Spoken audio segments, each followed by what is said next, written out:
Hi ladies and gentlemen, today is March 24th, 2017, and up front I'm going to say, yes, I support Donald Trump, okay? And then I'm going to go back to that in a minute. Obama is in Tahiti without his wife, without his kids, obviously with Secret Service protection, but with all of this going on, the wiretapping or the surveillance of Trump coming out, the DOJ funds that he took to support extremist movements on the left, leftist Marxists, his OFA, again helping extremists, and his stealing funds from Fannie Mae and Fannie Mac to shore up Obamacare. Tahiti has no extradition, ladies and gentlemen. I'm not saying that's what's going on, but it's interesting. Okay, I thought I'd throw that out there for your perusal, but now I want to get back to this other thing. I support Trump 100%. He's in a messy situation. But I'm also not a yes man, and neither is David Knight of InfoWars. I met David Knight at Bundy Ranch, and I agree with David Knight probably on 100% of the things he says. I'm not brown-nosing him. He knows I feel that way, and I told him that my brother, who had been the Army news chief at the Pentagon, when he saw David Knight, he said he's one of the best reporters out there, and I agree. But we can't just agree with something because we have to make sure the government works. That's been our problem.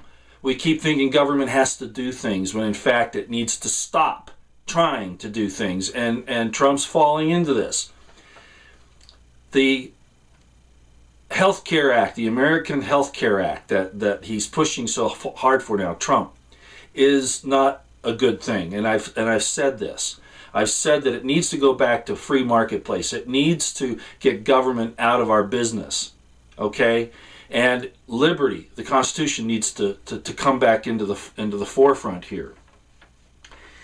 But I thought it was interesting that even Steve Bannon came out today. It was in Breitbart that, and I'm not going to quote it, but it's something like this. It's private. It was a private statement, so how can we substantiate it or corroborate it? But basically, and I think he probably said this, he said that it betrays the American populist voters who put Donald Trump in the White House. And I have to agree. I have to agree 100%. And along those same lines, I'm going to move over to a statement that Dr. Steve Pieczenik made yesterday as he was interviewed by Alex Jones. And first of all, Alex, and I'm going to say this publicly, will you please shut up? You know, Dr. Pieczenik was trying to explain things and you kept interrupting him, and a lot of people are going to think it's because you're worried about him talking about Israel and the Mossad and all that. And I don't know that that's true. I think you just don't want to get into that subject matter, but you have got to shut up. When you ask a guest a question, let them answer the GD question. I mean, and that's one reason why I like Knight. He never ever does that. If he does, he has a good point. He's not just trying to be boisterous. So shut up, Alex. And I know you know that, but you're just going to have to do it. Okay. So what did Dr. Pieczenik say? The same thing that I've been saying all along about the problem with 9/11, the problem with the neocons, Gorsuch. This is where the information I put out yesterday on Gorsuch came from, about him wanting to do rendition and torture, and how he was behind that. And Steve Pieczenik goes into some real depth on this, and I want you to go see it. It's in the link below in the description box. So I'm just making that statement real quick.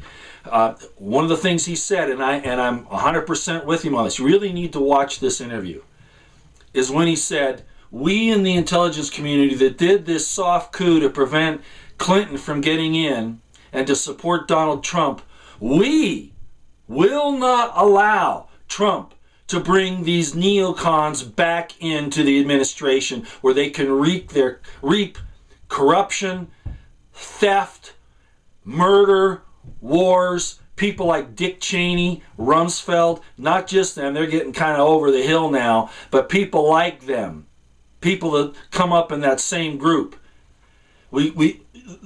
The patriotic intelligence community cannot allow it, President Trump. They cannot allow it, not after what they put on the line. Keep these Trotskyite neocon Russian haters out of there. Anyway, please watch that down below. It's very important. Now, I have a dear friend who's going to get upset at me for coming down on Trump like that. But like I said, I'm not a yes man. I'll only take things so far. And then the obvious just has to be spoken.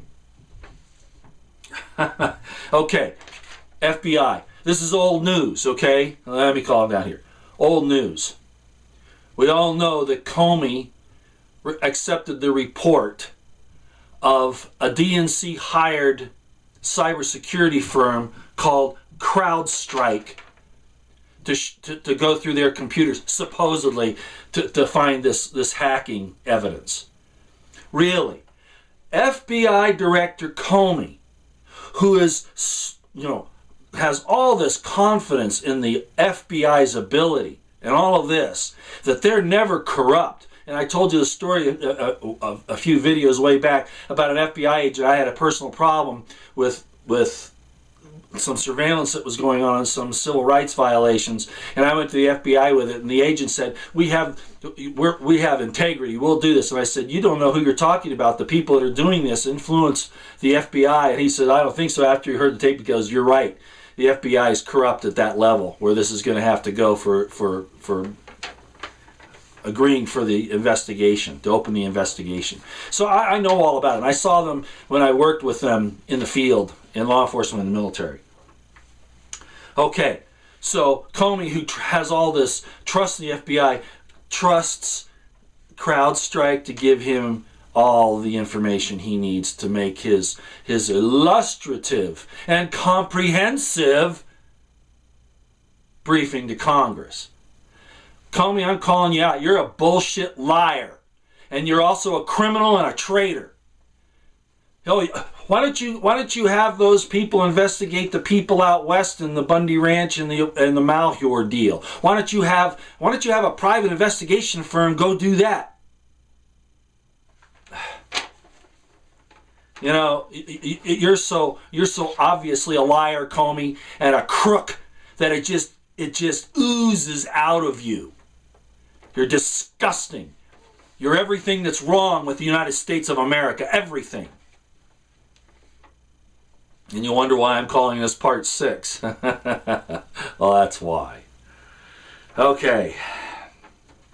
And I also want to insert in here that we cannot allow government and corporations to start deciding what's true and isn't true in speech. Other than they can counter it by saying, well, here's our evidence to show that that's not the case. But they can't be allowed to shut it down. They cannot be allowed for dissenting voices, dissenting opinions, different ideas to be shut down because it's not true. We cannot allow that, and they're trying to do it in the California legislature right now. This is getting out of hand, and it's like I've said, we're no longer the United States of America based on the principles of the Bill of Rights and the Constitution. Wake up, people. A couple other quick things. Racism. It's interesting. Every time an Islamicist, jihadist, or an illegal immigrant rapes, kills, assaults, or whatever, it's oh, well, let's not use racism on these people. That's racism to say they did something wrong. I see this all of the time. And then Theresa May, she comes out and says, Islam is a good religion. These attacks are a perversion of a great faith. May, have you ever read the unholy Quran? Have you ever sat down and read it? I don't think so.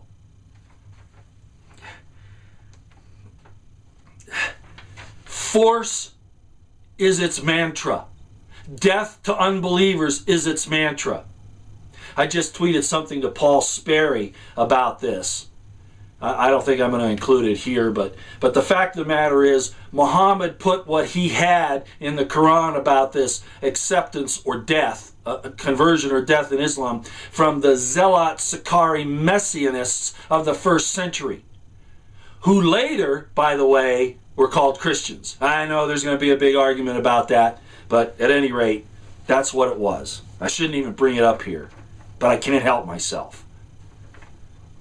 I had a lady on Twitter. You know, she's a very good woman. I can tell just by everything she does. But she was really concerned that the Old Testament in particular came from the Greeks, that the Jews, you know, had plagiarized it. I haven't got time to go through the whole history here, but no, that's not what happened. Although there was a lot of awakening of consciousness in those days, and Homer wrote the Iliad and the Odyssey at the same time that Moses was taking the Israelites out of Egypt, under legend or however you want to look at it. The stories are the same. They're about the awakening of the consciousness of mankind.